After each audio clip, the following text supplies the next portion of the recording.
Haryana roadways Ambala depot ਦੇ ਕਰਮਚਾਰੀਆਂ ਦੇ ਵੱਲੋਂ ਵਰਕਸ਼ਾਪ ਦੇ ਵਿੱਚ ਅੱਜ ਹੜਤਾਲ ਕਰ ਦਿੱਤੀ ਗਈ ਤੇ ਸਾਰਾ ਕੰਮਕਾਜ ਠੱਪ ਕਰ ਦਿੱਤਾ ਗਿਆ ਹੈ। ਕਰਮਚਾਰੀਆਂ ਦੇ ਵੱਲੋਂ ਕਿਹਾ ਜਾ ਰਿਹਾ ਹੈ ਕਿ ਪ੍ਰਸ਼ਾਸਨ ਦੇ ਖਿਲਾਫ ਨਾਅਰੇਬਾਜ਼ੀ ਕਰਦੇ ਹੋਏ ਕਿਹਾ ਕਿ ਅੰਬਾਲਾ ਡਿਪੂ ਨੇ ਜਿੰਨੀਆਂ ਵੀ ਬੱਸਾਂ ਹੈਗੀਆਂ ਨੇ ਅੰਬਾਲਾ ਡਿਪੂ ਦੇ ਵਿੱਚ ਉਹ ਟਾਟਾ ਕੰਪਨੀ ਦੀਆਂ ਨੇ, ਜਦਕਿ ਭਿਵਾਨੀ ਡਿਪੂ ਤੋਂ ਪੁਰਾਣੀ ਅਸ਼ੋਕਾ ਲੀਲੈਂਡ ਦੀ ਬੱਸਾਂ ਸ਼ਿਫਟ ਕੀਤੀਆਂ ਗਈਆਂ ਨੇ ਅਤੇ ਉਹਨਾਂ ਦੇ ਬਦਲੇ ਨਵੀਆਂ ਬੱਸਾਂ ਅੰਬਾਲਾ ਡਿਪੂ ਤੋਂ ਭਿਵਾਨੀ ਡਿਪੂ ਅਤੇ ਐਨਸੀਆਰ ਵਿੱਚ ਭੇਜਣ ਦਾ ਪ੍ਰਸ਼ਾਸਨ ਨੇ ਫੈਸਲਾ ਕੀਤਾ ਹੈ, ਜਿਸ ਦਾ ਅਸੀਂ ਵਿਰੋਧ ਕਰਦੇ ਹਾਂ।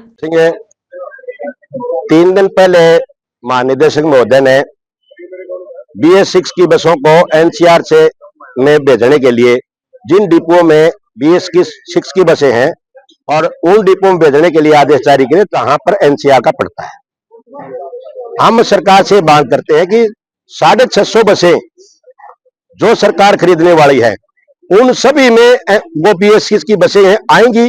उन सभी डिपो में जो NCR के डिपो है उनमें वो बसें भेजी जाएं, और जो ये बसें अब वर्तमान में भेजी जा रही है एक दूसरे डिपो में, हम सरकार से मांग करते हैं ये फैसला रद्द करें, क्योंकि जो लीलैंड के डिपो है उन बसों को मर्सिडी के डिपो में भेजा जा रहा है।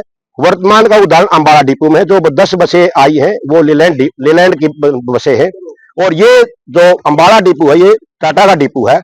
यहाँ पर स्पेयर पार्ट की भी समस्या आएगी और उनको ठीक करने में समस्या आएगी। तो प्रशासन से हम यही मांग करते हैं कि जो आने वाले 650 बजे सरकार जो खरीदने का प्रस्ताव है वो उन NCR के डिपो में भेजे और ये फैसला रद्द करे, क्योंकि यहाँ हमारे अंबाला डिपो में सबसे ज्यादा हील का एरिया है और हील में पुरानी अगर बसें भेजेंगे तो जनता के साथ खिलवाड़ होगा। तो हम नहीं चाहते कि भी कोई न कोई ऐसी अनहोनी हो। उससे पहले प्रशासन ये मांग करते हैं कि ये जो बसें यहाँ लीलैंड की बसें लेने का निर्णय है और जो पुरानी बसें यहाँ लेने का निर्णय है इसको रद्द किया जाए। प्रधान रविंदर सिंह, हरियाणा परिवहन कर्मचारी संघ 1342।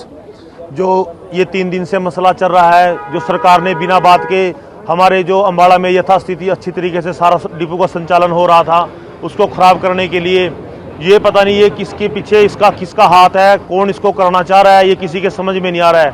हमारे पास नई बसें, मुश्किल से बसें मिली थी हमारे को। हमारा डिपो अब तक पुराने फ्लीट में ही चल रहा था, बाकियों के पास नई बसें थी। क्या था, हमारे पास लेलैंड की बसें थी 10-11, और जो भिवानी डिपो था वो है लेलैंड, 16 गाड़ियां थी हमारे पास में वो। तो उन्होंने बीच में एक आवाज आई थी 1-1.5-2 साल पहले की बात है कि हमारे को जो लेलैंड की बसें हैं वो लेलैंड में जाने दो भिवानी में। तो हमारी सभी इन्होंने अपनी रजामंदी से, किसी ने भी कोई विरोध नहीं किया था, उन गाड़ियों को उनके यथास्थान पे भिवानी में बाइज्जत वहां पर छोड़ के आए थे। हमारे को कोई परेशानी नहीं हुई है। जब हमारा ये टाटा का डिपो है हमारा ये, तो जब हमारे पास नई गाड़ी आई, अभी हमारी गाड़ी को चलते हुए 1 साल 2 साल 3 साल हुए हैं, तो हमारी गाड़ियों पे अन्य डिपोओं की नज़र कैसे लगने लगी।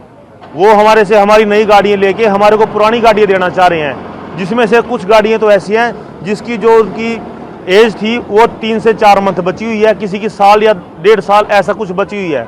तो क्या हमारा जो डिपो है वो पुरानी गाड़ियों को कंडम कराने के लिए डिपो रखा गया है, या तो इस अंबाला डिपो को पुराना गाड़ियों का कंडम डिपो घोषित कर दिया जाए कि जो पूरे हरियाणा की जितनी भी गाड़ियां कंडम है वो अंबाला में जाएंगी और अंबाला के कर्मचारी इनमें मेहनत करेंगे और इसमें जाके कंडम कराएंगे। वो उनका काम ही यही है। ना उनसे किलोमीटर लिया जाए, ना उनसे रसीद ली जाए, उनसे बोला जाए कि जैसे ये चलती हैं बुढ़ापे में वैसे अपना बुढ़ापा तुम जवानी काटो इनके साथ में और अपना काम चलाओ।